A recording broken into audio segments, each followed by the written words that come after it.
అందరికీ నమస్కారం. ఈరోజు నేను చాలా ఆలస్యంగా అల్లు అర్జున్ ఆయన్ని అరెస్ట్ చేసిన విషయం తెలిసింది.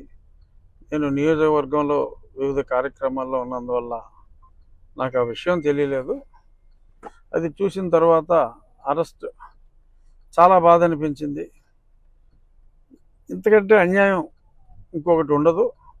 ఎందుకంటే అతను నటుడు, అతను సినిమా నిర్మాత కాదు.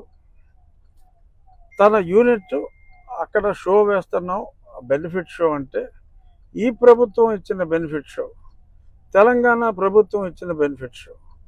ఆ బెనిఫిట్ షోకి తన నిర్మాతలు తనని ఆహ్వానిస్తే అల్లు అర్జున్ని, అతను అక్కడికి వెళ్ళినప్పుడు సూపర్ స్టార్గా ప్రస్తుతం అల్లు అర్జున్ గత పుష్ప 1 తర్వాత పాన్ ఇండియా స్టార్ ప్రభాస్ లాగా అతను కూడా పాన్ ఇండియా సూపర్ స్టార్ అయ్యాడు.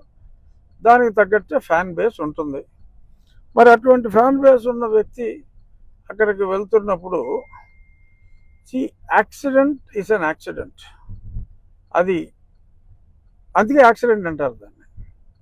So incident is different, accident is different. మరి అలాగా తొక్కిసలాట్లో అంటే అర్జున్ గురించో లేకపోతే సినిమా చూడటం గురించో వచ్చిన ఆ తొక్కిసలాట్లో ఒక వ్యక్తి మరణించడం చాలా బాధాకరం. సో దానికి కూడా వాళ్ళు స్పందించి ఇమీడియట్గా ఒక నష్టపరిహారం, ప్రాణం విలువ అపారం అయినప్పటికీ యాక్సిడెంట్లో చనిపోతారు. యాక్సిడెంట్లో అది బాధాకరం అయినప్పటికీ కూడా దానికి ఒక వ్యక్తిని యాక్సిడెంట్కి బాధ్యుల్ని చేయటం, సంబంధం లేని వ్యక్తిని. ఎందుకంటే ఒక హీరో అతన్ని పిలిచినప్పుడు ఆ హీరో ఏదైనా నీకు పోలీస్ అప్రూవల్ ఉందా, పోలీసు వాళ్ళు పర్మిషన్ ఇచ్చారా? ప్రభుత్వం పర్మిషన్ ఇచ్చిన షో అది. 1000 రూపాయలు కలెక్ట్ చేసుకోండి, షో వేసుకోండి అని చెప్పి ప్రభుత్వం ఇచ్చిన వెసులుబాటు. సో ఈ పర్మిషన్ కూడా ఉంటుంది అని అర్జునే కాదు ఎవరైనా అనుకుంటారు అక్కడికి వెళ్ళేటప్పుడు. సో మరి దానికి ఈ రకంగా మరి ఇప్పుడు ఆ జరిగిన సంఘటనకి అర్జున్నే బాధ్యుల్ని చేయటం, అర్జున్ని అరెస్ట్ చేసి మరి వాళ్ళ శుక్రవారం నాడు మరి అదే మోడస్ ఆపరాండే గతంలో నా మీద జగన్మోహన్ రెడ్డి ఎక్కువగా జగన్మోహన్ రెడ్డి అవలంబించిన మోడల్ అది. మరి యాదృచ్ఛికంగా జరిగిందా, శుక్రవారం కావాలనే జరిగిందా? ఏదేమైనా అల్లు అర్జున్ అతన్ని అరెస్ట్ చేయటం అనేది అత్యంత బాధాకరం. మానవ తప్పిదం. బట్ దానికి ఎవరెవరో సోషల్ మీడియాలో 10 సంవత్సరాల శిక్ష, ఏదన్నా యాక్సిడెంట్ ఇన్సిడెంట్లో ఇప్పుడు దాకా ఎవరికైనా 10 సంవత్సరాల శిక్ష పడిందా? అంటే ఇప్పుడు పడుతుందని కాదు, డెఫినెట్గా నాన్ బెయిలబుల్ సెక్షన్లు పెట్టినా court can give the bail and I'm sure Arjun will get the bail.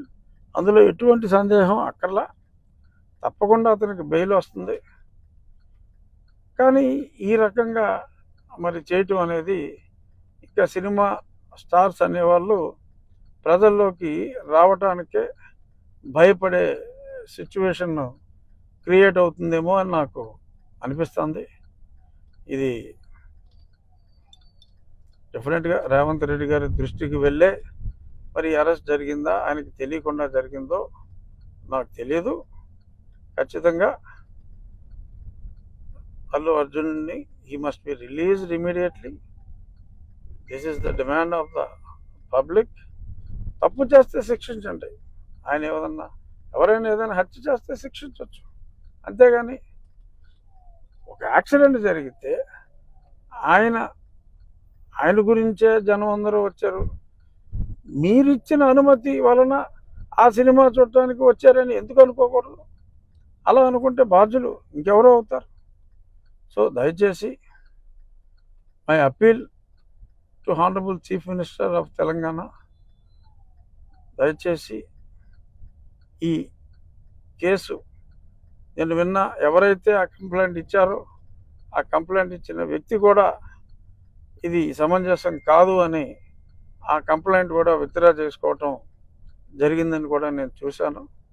So కాబట్టి విజ్ఞత ప్రదర్శించి ఇటువంటి కేసులో ఇరికిస్తే అది చాలా చెడ్డ మెసేజ్ ఇచ్చే అవకాశం ఉంది. కాబట్టి it might be an anomaly, kindly rectify it అని చెప్పి మనస్ఫూర్తిగా నా మిత్రుడైన రేవంత్ రెడ్డి గారిని మీడియా ముఖంగా నేను రిక్వెస్ట్ చేస్తున్నాను. తప్పకుండా Allu Arjun will get bail immediately. అందులో ఎటువంటి సందేహం అవసరం లేదు. మరి అంత సూపర్ డూపర్ హిట్ ఏదో 1000 కోట్లు దాటిందంటున్నారు. నరఘోష అయి ఉండొచ్చు అర్జున్.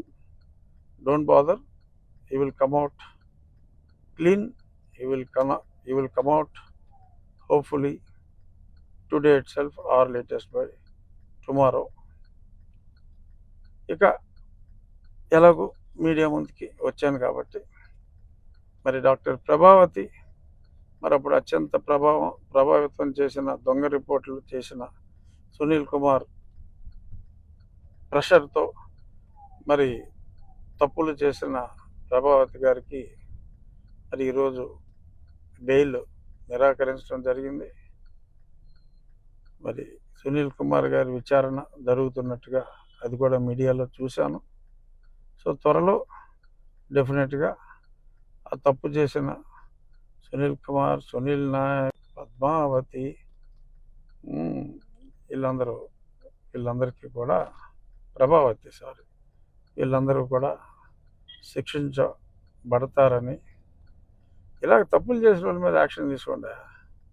అంతేగాని సినిమా యాక్టర్ ఫంక్షన్కి వెళ్తే ఎవరో తొక్కేసుకుంటే ఆ చనిపోతే హీరోని బాధ్యుని చేయటం ఇటువంటివి కాదు. అఫ్కోర్స్ ఆ రాష్ట్రం వేరు, ఈ రాష్ట్రం వేరు. అయినప్పటికీ బాధ అనిపించి చెప్తున్నా. నా కేసు అప్డేట్స్లో ఇది. అలాగే నేను జగన్మోహన్ రెడ్డి గారి మీద వేసిన సుప్రీంకోర్టులో మళ్ళీ తిరిగి జనవరి 10వ తారీఖుకి అది వాయిదా పడతాం జరిగింది ఈరోజు సుప్రీంకోర్టులో. Thank you. ఈ సందర్భంగా నేను చెప్పదలుచుకున్నా, ఇలాంటి దుర్మార్గాలకు ప్రభుత్వం ఒడిగెడితే ప్రజాస్వామ్యం బతకదు, గుర్తుపెట్టుకోమని మనవి చేస్తున్నా. సరే, ఓకే, అరెస్ట్ చేశారు, రిమాండ్ రాకుండా జైల్లో పెడతారు, ఏమి సాధిస్తారంటున్నా నేను. అల్లు అర్జున్ మీద మీకు అంత కోపం, అంత కక్ష ఉండవలసిన అవసరం లేదు. ఏ ప్రభుత్వానికైనా చట్ట ప్రకారం చేయాల్సింది చేయండి. కానీ ఇది కావాలని ఒక కుట్రపూరితంగా జరుగుతుంది. దీని వెనుకాల ఎవరి హస్తాలు ఉన్నాయో సులువుగా అన్నీ బయటకు వస్తాయని కూడా ఈ సందర్భంగా చెబుతూ, అల్లు అర్జున్కి భగవంతుడు ధైర్యాన్ని